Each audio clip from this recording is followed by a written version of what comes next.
حتى في أسوأ أحوالهم المنتخب المغربي يعرف كيفاش يفوز. عندهم فريق منظم، فازوا 3-0 على المنتخب كندا، بالرغم أنه كندا كانت مستحوذة الشوط الأول كليا، وهذه تعتبر أسوأ مباراة للمنتخب المغربي، لكن يعرفوا كيفاش يربحوا. سجلوا 3 أهداف، والآن إلى الدور ربع نهائي، ما نعرف شكون يقابلوا. دوكا نشوفوا مباراة فرنسا وباراغواي، وبالتوفيق للمنتخبات العربية والإفريقية اللي بقات، مصر والمغرب. خاوتي مرة أخرى المنتخب المغربي يفوز ويثبت أنه جاي ينافس على كأس العالم، ماشي جاي طريق برك هكاك، فاهمني؟ المنتخب المغربي خاوتي اليوم كونتر كندا فاز بأقل مجهود على ما شفت عيني، فاهمني؟ سي فري الميطون الأول، الشوط الأول، الدقائق الأولى 20 دقيقة الأولى هكذا كانوا شوية ما عرفوش كيفاش يلعبوا، كانوا يتاستوا في الحمى تاع المنتخب الكندي، وكمنتخب الكندي حاول كذا من يدخلهم في اللعب تاع المنتخب الكندي، مي ما قدروش. وكما شفتوا خاوتي البيت تاع أوناحي هو اللي زاد فتح الماتش. وفي الشوط الثاني خاوتي المنتخب المغربي لعبوا مليح خاوتي، ولعبوا بحراره، الجرينطا اللي عندهم ما عندها حتى ايكيب من الاخر. ودوكا خاوتي بقى لهم غير يستناو الماتش تاع فرنسا مع الباراغواي باش يشوفوا ما راح يطيحوا، قادر يطيحوا مع فرنسا، اذا ربحت الباراغواي راح يطيحوا مع الباراغواي وتكون ماتش سهل بزاف. وخاوتي مام اذا طاحوا مع فرنسا ما تستهزاوش بالمنتخب المغربي، هذا واش نقدر نقول لكم. عليكم وعلينا الاعتراف انه هذا هو افضل واعرق واجود منتخب افريقي عاشته القاره الافريقيه وعربي عرفوه العرب.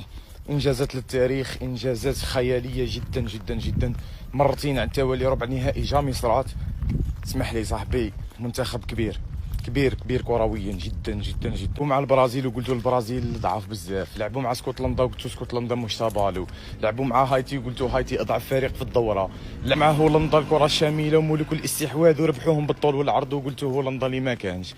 زادوا لعبوا دركا مع كندا من اصعب المباريات اللي لعبوهم بالك في لحد الان المنتخب المغربي، وفاز وانتصر بالنتيجه وبالاداء وبكلش، روح قتاليه وعزيمه واراده وانضباط تكتيكي ومجهودات فرديه ولاعبين متميزين وعندهم لي جوال الملاح، عندهم كلش. والونترينور والمدرب من اذكى المدربين اللي شفتهم حاليا في كاس العالم.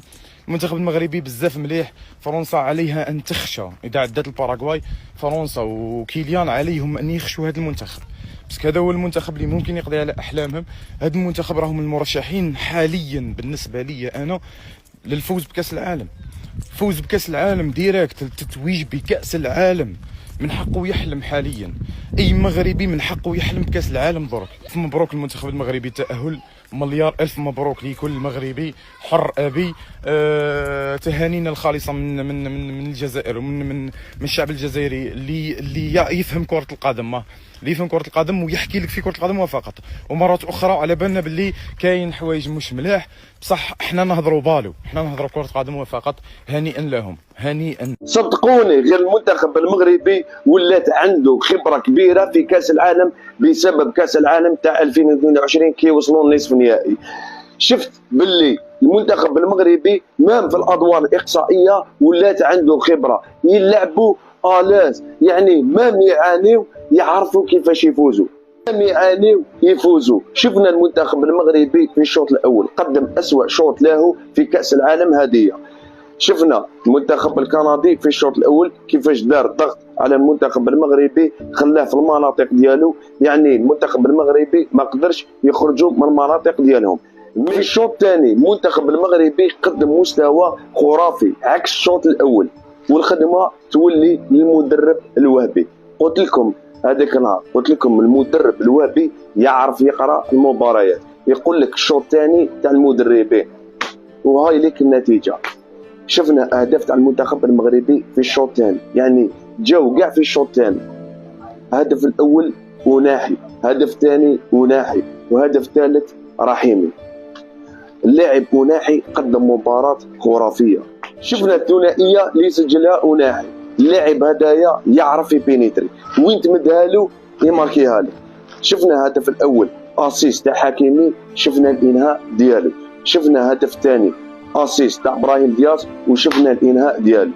هذا اللاعب بسم الله ما شاء الله. نقطة الضعف تاع المنتخب المغربي اليوم المدافع الحلحال. الحلحال حسوا باللي يلعب بتهور، ماشي كيما اللاعب شادي رياض. شادي رياض عنده اصابه ما لعبش على بالي، مي كان قادر يدير مزراوي في وسط الدفاع مع عيسى ديوب، ويدير صلاح الدين ظهير ايسر كيما دار في الشوط الثاني مع هولندا كي تبليسا شادي رياض. اليوم والله ما تفرجكم باش نتفرجكم وبالعاني ما تفرجكمش، باسكو على بالي بلي حتربحوا. كندا ماهيش تاع بالو اصلا، كندا ماهيش تاع بالو، اللي وصلوا للدوزيام فينال باسكو كانوا في بلادهم، وهذه الحاجه ساعدتهم بزاف. حاجه دوزيام كندا غير تاع فيزا وتلج وكذا. ما الماتش جاي كونتر فرنسا صاحبي راح نشوفكم ونتفرجكم وتلعبوا على 4 الصباح، نقعد لكم ل4 حتى يكمل الماتش ونسيبورتي فرنسا، وسميني ولد فرنسا ولا سميني واش حبيت. انا تلعب كونتر والو نسيبورتي والو كيما تقولوها نتوما. دوك ندورها لكم كيما هذاك الاردني، اذا ربحتوا الماتش جاي كونتر فرنسا سميوني سوسو من الاخر. الماتش الجاي هو وحدكم من الاخر باش تكونوا على بالكم، ما تبقاوش تحلموا تبقاو تفرحوا. الماتش الجاي هو وحدكم، زهركم تحتوا مع كندا من كذا ربحتوها. الماتش اللي فات زهركم مركزوا الدقيقه التاليه كونتر لا هولندا.